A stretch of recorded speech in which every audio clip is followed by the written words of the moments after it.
And the guys, they look so monkeys sometimes. Like so monkey face. And when they're staring at me also, it's like this.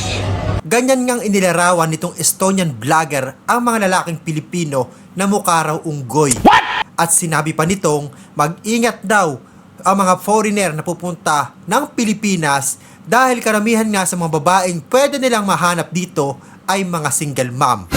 At bukod pa nga rito, karamihan sa mga video nitong Estonian vlogger na ito ay clickbait at walang pahintulot sa mga kinukuhanan nitong karamihan ay mga kababaihan. At mapapansin nyo, sa bawat video na ipinopost nitong vlogger na ito ay may pagka-touchy at hindi nga namamalayan ng mga Pilipinang nasa video na na-exploit na nga sila ng nasabing foreigner vlogger na ito. At para lalo nating maintindihan kung ano ba ang pinaggagawa nitong Estonian vlogger na ito sa kanyang mga video, panuorin natin ang ilan sa kanyang mga content. I made myself a new friend. Her name is Melody. Melody wants to be a police. He wants to arrest you. He will arrest you. Yeah, he will put you in the prison. Yeah, he will do this to you. Like this. Ayan napaka-touchy niya di ba? She will do that if you do drunk driving. Yeah. But why you wanna be a police? Is that because the money? Come on, no. Come on, don't be shy. Why you wanna be a police? Tell us. So we can understand. I want to help my family. So you're gonna do this because of the money? And I want to serve my the country. But you know some people in Western, they're gonna be police because they want to have a power. Do you want to have power also? Like you have like a authority. Do you want this also? Or you don't think like that? Asa guro importante? Ayan na naman. Oh my goodness. Patay. Miss, how much do you weigh? Kuan. 26. You weigh 26. Damn, come here. Let me try. Okay, go. Ah! Damn. Niyakap. Ang mahirap kasi sa ibang mga Pilipina, pag may mga ganyang foreigner, tuwang-tuwa pa kapag ginagawa sa kanila yan na hindi nila namamalayan na nababiolate na yung kanilang human rights or nababastos na sila. That's crazy. 26. I don't know.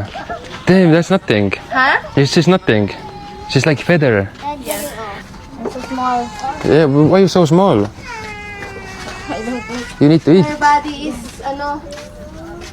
wala yung kamalute asate. Nani alin?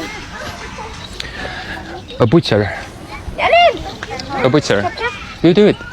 Show us. Chop chop. Come on, do it. Chop chop.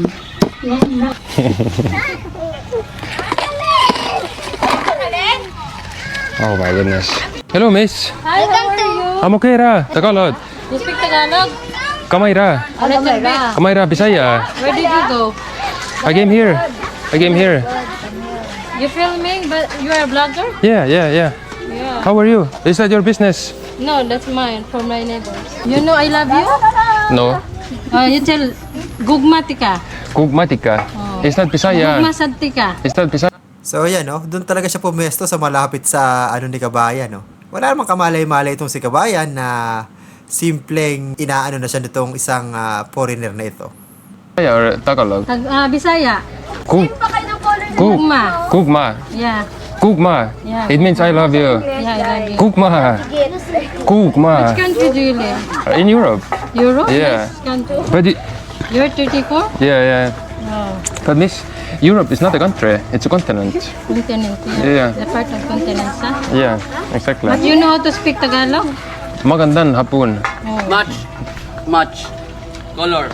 Yeah, chocolate. me amor. T-shirt. The t-shirt. The t-shirt. Your shirt. Oh yeah. Yeah. Your friend. Yeah. We almost same skin color also. Look, No, I'm not. I'm more. Hello, miss. Kumusta ka? How do you call this? How do you call this place? What?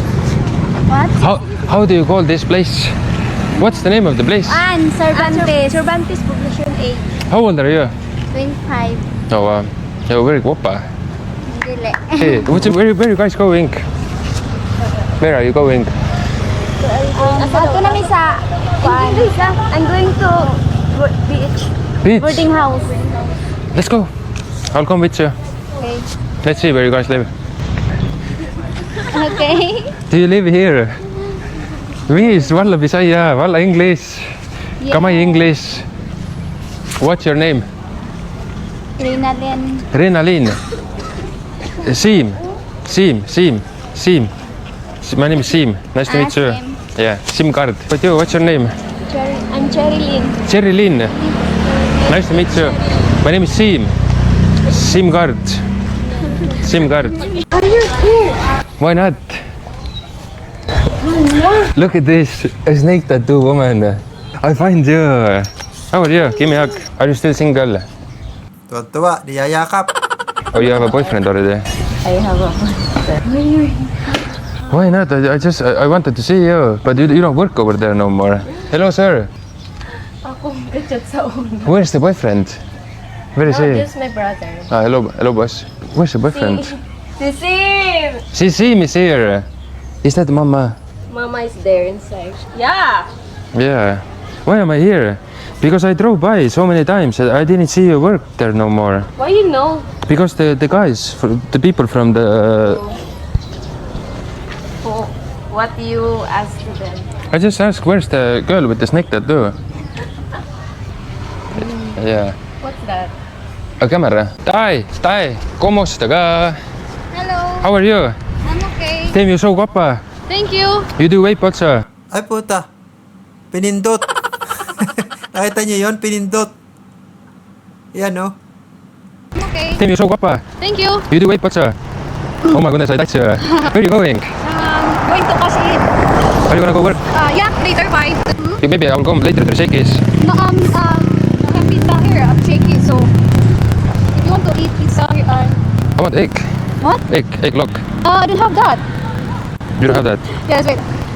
Wait, that's so weird. Give me money. I don't have change. Do you have change? You don't have change also. Bila. You have thousands? Yeah. I will give you. I have 500.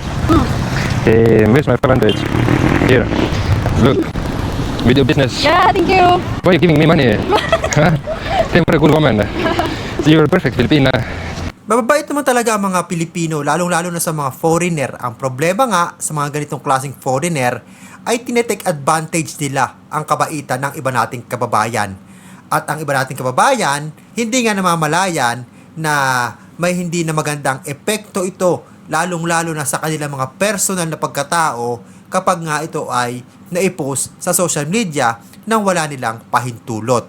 Kaya naman, nagkasanga ng isang operation ang Bureau of Immigration para nga hulihin itong Estonian vlogger na ito dahil nga ang mga post nito ay puro clickbait at lahat nga ng post nito ay nagpapakita ng mga babaeng binivideohan nito habang gumagala ito sa Dumaguete nang walang pahintulot sa ginagawa nitong pagkuha sa video sa mga nakakasalamuhan nitong babae sa mga pinupuntahan nitong lugar sa Dumaguete. At narito nga ang buong detalye ng balita sa paghuli dito sa Estonian vlogger na ito. Tila matitigil na ang Pinoy clickbaits ng isang Estonian vlogger sa Dumaguete City.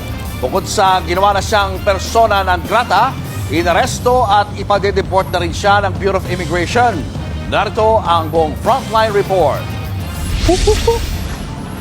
Then the guys, they look so monkish sometimes. Like so monkey face. And when they're staring at me also, it's like...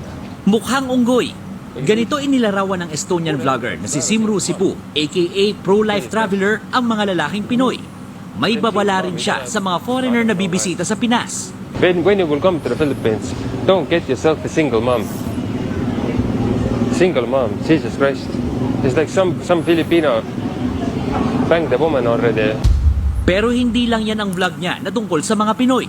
Halos lahat ng content ng Estonian vlogger, Pinoy clickbait. Karamihan din sa content niya kasama ang Pinay niyang asawa.